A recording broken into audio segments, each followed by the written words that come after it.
Halo teman-teman semua, ketemu lagi di channel Adi Akademia. Nah, pada video pembelajaran kali ini kita akan membahas materi mengenai interaksi makhluk hidup dengan lingkungannya. Nah, lingkungan berasal dari kata environment atau dalam bahasa Inggris. Nah, secara umum, lingkungan dapat diartikan sebagai segala sesuatu di luar individu. Contoh, makhluk hidup yang lain, air, cahaya matahari, dan lain sebagainya. Nah, dalam lingkungan dikenal dengan dua komponen, yakni komponen biotik dan abiotik. Komponen biotik terdiri atas makhluk hidup seperti manusia, hewan, tumbuhan, dan jasad renik. Sementara komponen abiotik artinya komponen yang tidak hidup, terdiri atas benda-benda yang tidak hidup. Di antaranya adalah air, tanah, udara, dan cahaya. Nah, seperti di tabel berikut, kita lihat tabel tersebut membedakan antara komponen biotik dan komponen abiotik. Nah, di komponen biotik terdapat alga, sejenis tumbuhan mikro, kemudian bakteri merupakan jasad renik, kemudian cacing, kemudian pohon mangga, dan kucing.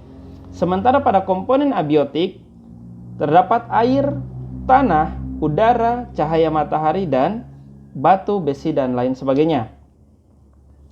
Bagaimana hubungan makhluk hidup dengan makhluk hidup yang lain? Nah, hubungan tersebut atau interaksi tersebut diartikan dengan simbiosis. Nah, simbiosis terbagi atas 3, yakni simbiosis mutualisme, parasitisme, dan simbiosis komensalisme. Simbiosis mutualisme artinya adalah hubungan makhluk hidup dengan makhluk hidup yang lain yang saling menguntungkan. Contoh, pada gambar berikut merupakan burung jalak di atas punggung sapi. Jadi burung jalak tersebut akan mengkonsumsi kutu-kutu yang sapi tersebut sehingga sapi tersebut terhindar dari kutu. Kemudian simbiosis parasitisme artinya hubungan makhluk hidup dengan makhluk hidup yang lain, satu diuntungkan tapi satu lagi dirugikan. Contoh, nyamuk yang menghisap darah kita. Kemudian simbiosis komensalisme artinya adalah hubungan makhluk hidup yang satu dengan makhluk hidup yang lain, tapi yang satu diuntungkan, yang satu lagi tidak dirugikan. Contoh pada gambar tersebut ikan hiu dengan ikan-ikan yang kecil yang ada di tubuhnya, gunanya untuk memakan sisa-sisa plankton yang ada di dalam yang melekat pada tubuh ikan hiu, sehingga ikan hiu tidak diuntung atau tidak rugi, tapi ikan-ikan kecil tersebut diuntungkan. Peran organisme berdasarkan kemampuan menyusun makanan dikenal dua, yakni autotrof dan heterotrof. Autotrof artinya memiliki kemampuan mengolah makanannya sendiri atau mengubah bahan yang anorganik menjadi yang organik. Sementara heterotrof yakni tidak memiliki kemampuan mengolah makanannya sendiri. Contoh makhluk hidup autotrof yakni tumbuhan, karena tumbuhan dapat melangsungkan fotosintesis yang kemudian memproduksi makanan. Sementara heterotrof contohnya adalah hewan yang memakan tumbuhan, contoh sapi ataupun kelinci. Nah, makhluk hidup berdasarkan jenis makanannya dikenal 3, yakni herbivora, karnivora, dan omnivora.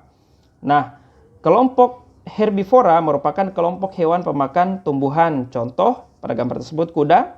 Kemudian karnivora merupakan kelompok hewan pemakan daging, contoh beruang pada gambar tersebut. Dan omnivora, kelompok hewan pemakan segala, dalam gambar berikut adalah komodo.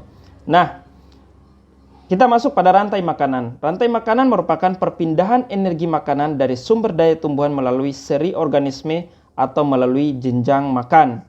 Nah, di dalam contoh rantai makanan di sini terdapat misalkan padi, kemudian ada belalang, kemudian ada kadal dan elang. Nah, padi di sini sebagai sumber produsen, sementara belalang sebagai konsumen tingkat 1, kadal sebagai konsumen tingkat 2, dan elang sebagai konsumen tingkat 3.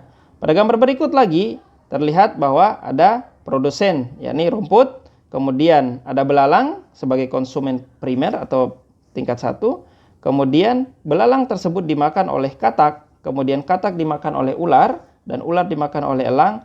Nah, elang tersebut ketika dalam keadaan mati maka akan diurai oleh dekomposer, yakni jamur atau bakteri. Nah, begitu pula untuk jaring-jaring makanan. Jaring-jaring makanan lebih kompleks daripada rantai makanan. Kalau rantai makanan hanya dalam satu aliran energi, tapi jaring-jaring makanan ada beberapa aliran energi yang saling berkaitan satu sama lain. Contoh pada gambar berikut. Selanjutnya adalah piramida makanan. Nah, piramida makanan adalah sebuah sistem yang menggambarkan untuk menampilkan informasi tentang pengelompokan suatu ekosistem yang membandingkan antara komposisi dan jumlah biomasa. Tampak pada gambar tersebut kita lihat membentuk segitiga piramida. Nah, di tingkatan paling bawah ya terdapat unit energi produsen, yakni semua jenis tumbuh-tumbuhan. Kemudian pada tingkatan yang kedua itu terdapat binatang-binatang penggerak sebagai konsumen tingkat 1, contoh kelinci, tikus dan sebagainya.